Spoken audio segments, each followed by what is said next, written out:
بسم اللہ الرحمن الرحیم۔ السلام علیکم دوستو، انتہائی افسوس کے ساتھ اسرائیل کی فلسطین کے اوپر کئی مہینوں سے بمباری جاری ہے، ظلم و بربری جاری ہے۔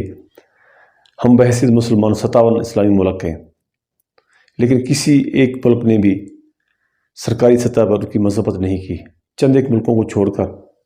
لیکن اتنے ملک ہونے کے باوجود، اتنی طاقت، اتنا پیسہ، اتنا تیل رکھنے کے باوجود ہم مسلمان ان سے ڈرے ہوئے ہیں، سہمے ہوئے ہیں۔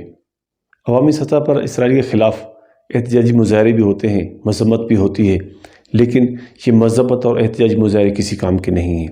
ہم اللہ سے دعا مانگ رہے ہوتے کہ یا اللہ اسرائیل کے اوپر اپنی طرف سے ابابیلوں کو بھیج، تاکہ ان کے اوپر پتھریاں برسائیں اور ان کو نیست و نابود کر، ان کو برباد کر دیں۔ اگر خدا نہ خواستہ ابابیل آ ہی گئے تو اسرائیل کے اوپر نہیں، ہم مسلمانوں کے اوپر آئیں گے، کیونکہ اللہ تعالیٰ نے جب ابابیل بھیجے تھے اس ٹائم پر مسلمان نہیں تھے، پوری دنیا پر کفر چھایا ہوا تھا، مکہ کے اوپر مشرک تھے، ان میں بت پرستی ہو رہی تھی۔ اس وجہ سے اللہ تعالیٰ نے اپنی طرف سے ابابیلوں کو بھیج کر بیت اللہ کی، اپنے کعبہ کی اللہ تعالیٰ نے حفاظت فرمائی تھی۔ ہم کبھی دعا مانگ رہے ہوتے کہ یا اللہ اب عیسیٰ علیہ السلام کا نزول فرما دے، یا کہہ رہے ہوتے ہیں یا اللہ اب امام مہدی کا نزول فرما دے تاکہ ہم کفار کو نیست و نابود کر سکیں، یا کبھی دعا مانگتے ہیں کہ یا اللہ اپنی طرف سے فرشتوں کو بھیج، ان فلسطینی مسلمانوں کی مدد فرما۔ دنیا میں 1.8 بلین مسلمان ہونے کے باوجود ہم اللہ سے دعا مانگ رہے ہوتے ہیں۔ یقیناً ہمیں اللہ سے مدد مانگنی چاہیے، دعا مانگنی چاہیے، لیکن پہلے ہمیں کچھ کرنا بھی تو چاہیے۔ فلسطینیوں کی مدد کے لیے یا اسرائیل سے لڑنے کے لیے ہمیں کچھ خود بھی تو کرنا چاہیے۔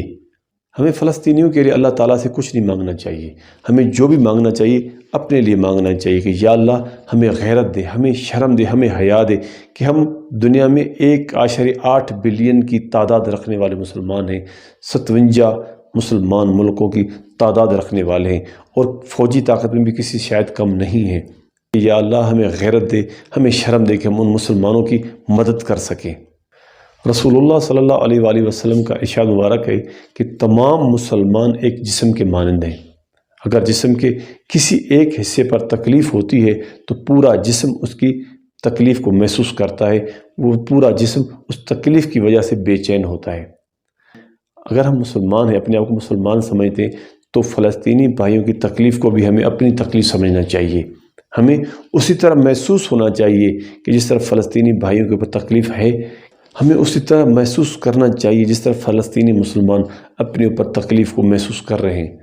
یہ تو رسول اللہ صلی اللہ علیہ وآلہ وسلم کی دعائیں ہیں جو ہمیں بچائے ہوئے ہیں، کیونکہ رسول اللہ صلی اللہ علیہ وآلہ وسلم نے اللہ تعالیٰ سے دعا مانگی تھی کہ یا اللہ میری امت کے اوپر مجموعی طور پر عذاب نہ ڈالنا۔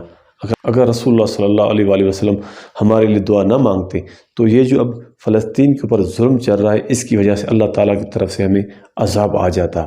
اگر ہم اپنے آپ کو مسلمان سمجھتے ہیں تو ہمیں اس رب سے اپنے لیے دعا مانگنی چاہیے جس میں ہم اپنے رب سے مانگیں کہ یا اللہ ہمیں ایمانی غیرت دے، اور خاص طور پر ہمارے حکمرانوں کو ایمانی غیرت دے تاکہ ہم اپنے بھائیوں کی مدد کر سکیں۔ بس اجازت دیجیے، اللہ حافظ۔